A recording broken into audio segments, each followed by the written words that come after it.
जय हिंद दोस्तों, स्वागत है आप सबका आपके अपने क्लास एक एकेडमी में।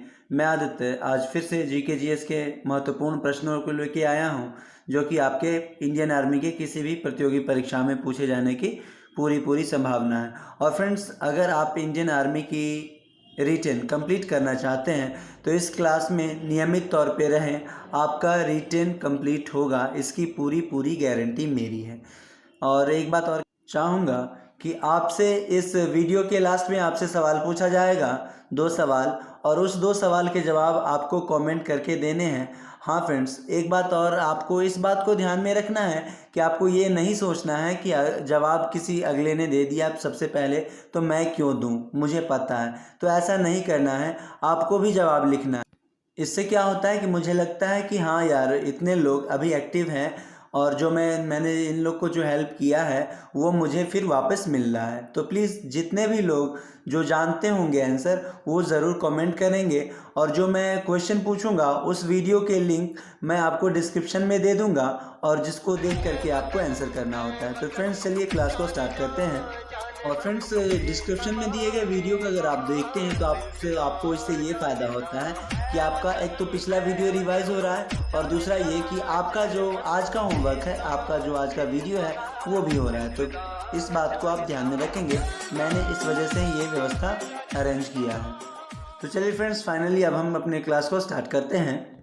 फ्रेंड्स, हमारा फर्स्ट क्वेश्चन है, हाथ हमारे शरीर को क्या प्रदान करती है? ऑप्शन नंबर ए आधार, या फिर ऑप्शन नंबर बी आकृति, या फिर ऑप्शन नंबर सी गति, या फिर ऑप्शन नंबर डी आकार। तो फ्रेंड्स, यहाँ पे हमारा आंसर होगा ऑप्शन नंबर सी, गति प्रदान करती है। हाथ हमारे शरीर को गति प्रदान करती है। फ्रेंड्स, अगर आपको ये क्वेश्चन पे अगर थोड़ा प्रैक्टिकल करना हो तो आप जब दौड़ते हो उस वक्त आप अपने हाथ को मत हिलाओ, तब देखो कि आपको पता चल जाएगा कि आपकी गति हाथ के मूवमेंट पे कैसे डिपेंड करती है, हाथ की गति के ऊपर कैसे डिपेंड करती है। फ्रेंड्स, हमारा अगला सवाल है, स्टैच्यू ऑफ लिबर्टी कहाँ स्थित है? ऑप्शन नंबर ए चाइना, या फिर ऑप्शन नंबर बी अमेरिका, या फिर ऑप्शन नंबर सी न्यूयॉर्क, या फिर ऑप्शन नंबर डी भारत। तो फ्रेंड्स, यहाँ पे हमारा आंसर होगा option number C New York. Friends, statue of Liberty ये एक मूर्ति यानी प्रतिमा है जो कि तांबे की बनी हुई है, और इसकी ऊंचाई की बात की जाए तो 151 फुट इसकी ऊंचाई है। फ्रेंड्स, हमारा अगला सवाल है, चलिए अगला सवाल देखते हैं। प्राक्कलन समिति में लोकसभा के कितने सदस्य होते हैं? ऑप्शन नंबर ए 30, या फिर ऑप्शन नंबर बी 34, या फिर ऑप्शन नंबर सी 12, या फिर ऑप्शन नंबर डी 2। तो फ्रेंड्स, यहाँ पे हमारा आंसर होगा ऑप्शन नंबर ए 30। और इस प्राक्कलन समिति में जो सदस्य होते हैं वो केवल लोकसभा के ही होते हैं, राज्यसभा के एक भी सदस्य नहीं होते हैं, इसको ये ध्यान में रखना है। और प्राक्कलन समिति को ही आकलन समिति के भी नाम से जाना जाता है। चलिए फ्रेंड्स, देखते हैं अगला सवाल। हमारा अगला सवाल है, फ्रेंड्स, अगर आपको वीडियो पसंद आ रहा हो तो लाइक और सब्सक्राइब और कमेंट ज़रूर करें, और बेल आइकन को प्रेस कर लें लेटेस्ट वीडियो की नोटिफिकेशन पाने के लिए। चलिए फ्रेंड्स, देखते हैं अगला सवाल। रेड क्रॉस के संस्थापक कौन है? Option number A Henry Michael, या फिर ऑप्शन नंबर बी हेनरी जेन, या फिर ऑप्शन नंबर सी हेनरी दुदांत, या फिर option number D Henry Dunant. तो फ्रेंड्स, यहाँ पे हमारा आंसर होगा option number D Henry Dunant. Henry Dunant जो हैं ये रेड क्रॉस के संस्थापक हैं, और रेड क्रॉस का काम मानवीय ज़िंदगी को बचाना होता है। और फ्रेंड्स, आप इनको तस्वीर में देख सकते हैं, यही है हेनरी ड्यूनेंट। चलिए फ्रेंड्स, देखते हैं अगला सवाल। हमारा अगला सवाल है, लीग ऑफ नेशन के संस्थापक कौन है? Option number A James Clips, या फिर option number B Woodrow Wilson, या फिर option number C James Watt, या फिर option number D James Hickey. तो फ्रेंड्स, यहाँ पे हमारा आंसर होगा option number B Woodrow Wilson. Woodrow Wilson friends ये जो है लीग ऑफ नेशन के संस्थापक हैं। विश्व शांति संगठन के रूप में इस लीग ऑफ नेशन का ये स्थापना किया गया था, और इसका अगर मुख्यालय पूछे तो आप कहेंगे जेनेवा, जो कि स्विट्जरलैंड में पड़ता है। और ये देख लीजिए, यही है वुड्रो विल्सन। चलिए फ्रेंड्स, देखते हैं हमारा अगला सवाल। हमारा अगला सवाल है, पेनिसिलिन की खोज किसने की थी? Option number A Alexander von Humboldt, या फिर option number B Alexander Fleming, या फिर option number C Alexander Lawrence, या फिर option number D none of the above. तो फ्रेंड्स, यहाँ पे हमारा आंसर होगा option number B Alexander Fleming. Penicillin की खोज फ्लेमिंग ने की थी, और ये जो पेनिसिलिन है ये एक एंटीबायोटिक है, इसको भी आप ध्यान में रखेंगे। चलिए फ्रेंड्स देखते हैं हमारा अगला सवाल। ये देख लीजिए, यही है अलेक्जेंडर फ्लेमिंग। हमारा अगला सवाल है, सरदार सरोवर परियोजना किस नदी से संबंधित है? ऑप्शन नंबर ए नर्मदा, या फिर ऑप्शन नंबर बी गोदावरी, या फिर ऑप्शन नंबर सी कृष्णा नदी, या फिर ऑप्शन नंबर डी गोमती नदी। फ्रेंड्स यहाँ पे हमारा आंसर होगा ऑप्शन नंबर ए नर्मदा नदी पे स्थित है सरदार सरोवर परियोजना, जो कि भारत का दूसरा सबसे बड़ा बांध है, इसको भी आप ध्यान में रखें। और फ्रेंड्स अगर इसकी ऊंचाई की बात की जाए तो इसकी ऊंचाई 138 मीटर, लगभग 138 मीटर ही है। और फ्रेंड्स ये देख लीजिए तस्वीर में, यही है सरदार सरोवर परियोजना। चलिए फ्रेंड्स देखते हैं हमारा अगला सवाल। हमारा अगला सवाल है, कार्बन का शुद्ध रूप कौन है? ऑप्शन नंबर ए कोयला, या फिर ऑप्शन नंबर बी चूना, या फिर ऑप्शन नंबर सी ग्रेनाइट, या फिर ऑप्शन नंबर डी हीरा। तो फ्रेंड्स कार्बन का शुद्ध रूप अगर पूछे, जब भी पूछे तो आप कहेंगे ऑप्शन नंबर डी हीरा कार्बन का शुद्धतम रूप है। और हीरा और ग्रेफाइट ये कार्बन के अपरूप कहलाते हैं, इसको भी आप ध्यान में रखेंगे। और फ्रेंड्स ऑप्शन नंबर ए में है कोयला। कोयला फ्रेंड्स 4 प्रकार का होता है, लिग्नाइट, एंथ्रासाइट, पीट और बिटुमिनस, ये 4 प्रकार के कोयला होता है। फ्रेंड्स हमारा अगला सवाल है, अशुद्ध रक्त कहाँ रहता है? ऑप्शन नंबर ए धमनी, या फिर ऑप्शन नंबर बी शिरा, या फिर ऑप्शन नंबर सी गुर्दा, या फिर ऑप्शन नंबर डी यकृत। तो फ्रेंड्स यहाँ पे हमारा आंसर होगा ऑप्शन नंबर बी शिरा, यानी कि वेन्स। हमारे शरीर में जो नस है उसमें जो ब्लड सर्कुलेट होते रहता है पूरे शरीर में, वो अशुद्ध रक्त होता है, इसको आप ध्यान में रखेंगे क्योंकि इसमें कार्बन डाइऑक्साइड की मात्रा घुली हुई रहती है। और फ्रेंड्स ऑप्शन नंबर डी में दिया हुआ है यकृत, जो कि हमारे शरीर की सबसे बड़ी ग्रंथि कहलाती है, इसको भी आप ध्यान में रखेंगे।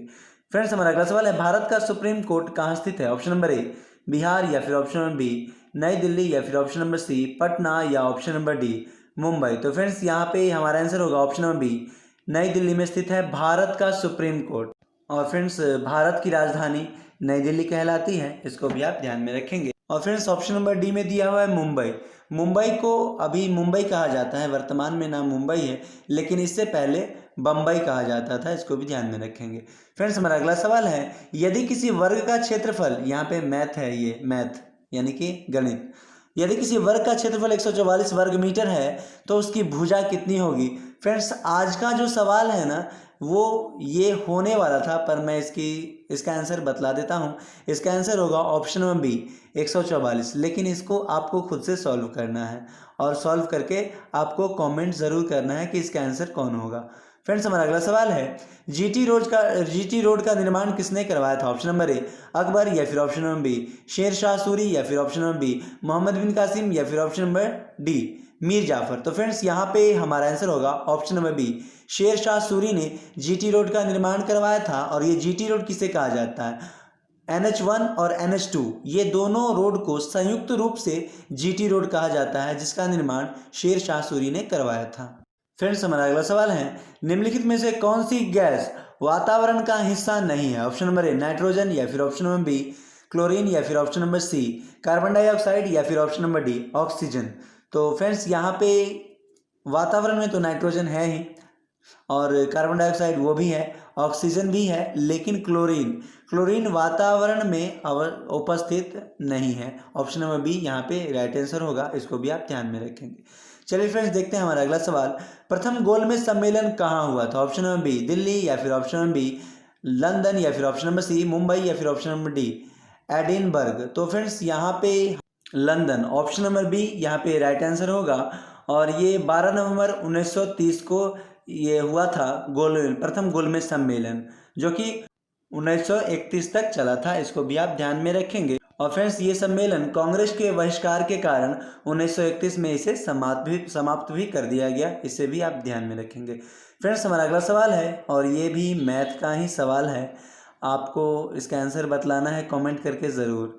चलिए फ्रेंड्स यहाँ पे फिलहाल मैं आंसर बतला देता हूँ आपको। इसका आंसर होगा ऑप्शन नंबर बी 1/5। आपको 125/625 का मान ज्ञात करके बतलाना है कमेंट करके कि कितना होगा। मैंने तो यहाँ पे 1/5 बतलाया है, लेकिन आपको क्या लगता है आंसर, ये ज़रूर आप कमेंट करके बतलाएंगे। चलिए फ्रेंड्स अगला सवाल देखते हैं, ऐसे पंछी का नाम बताएं जो किसी भी दिशा में उड़ सकती है? ऑप्शन नंबर ए कीवी, या फिर ऑप्शन नंबर बी गुंजन पक्षी, या फिर ऑप्शन नंबर सी कौवा, या फिर ऑप्शन नंबर डी गौरैया। तो फ्रेंड्स यहाँ पे हमारा आंसर होगा ऑप्शन नंबर बी, गुंजन पंछी।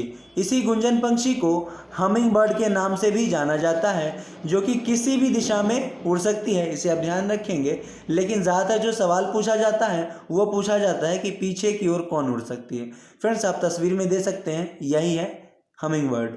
और गौरैया, गौरैया तो यहाँ पे बिहार का जो राष्ट्रीय पक्षी है गौरैया है। फ्रेंड्स कल के वीडियो में मैंने कह दिया था कि ये जो डायबिटीज़ रोग है होता है वो इंसुलिन की कमी के अधिकता की वजह से होता है। लेकिन यहाँ पे जो आंसर होगा वो होगा डायबिटीज़ इंसुलिन की कमी के कारण होने वाला रोग है, और जिसे कि शुगर की बीमारी भी कहते हैं। फ्रेंड्स आज का आपका सवाल है, आपको बतलाना है कि संविधान में कितने भाग हैं, और इसके लिए आपको डिस्क्रिप्शन में कोई लिंक नहीं दिया जाएगा। आपको ढूंढ करके चाहे जहां से आपको लिख के बतलाना है कमेंट करके, और आपको ये भी बतलाना है जीटी रोड का फुल फॉर्म क्या होता है। फ्रेंड्स ये दोनों सवाल काफ़ी इजी हैं, आप चाहोगे तो तुरंत के तुरंत आंसर दोगे बगैर कहीं सर्च किए। तो चलिए फ्रेंड्स मिलते हैं नेक्स्ट वीडियो में इसी तरह के इंटरेस्टिंग क्वेश्चन के साथ। तब तक के लिए जय हिंद जय भारत।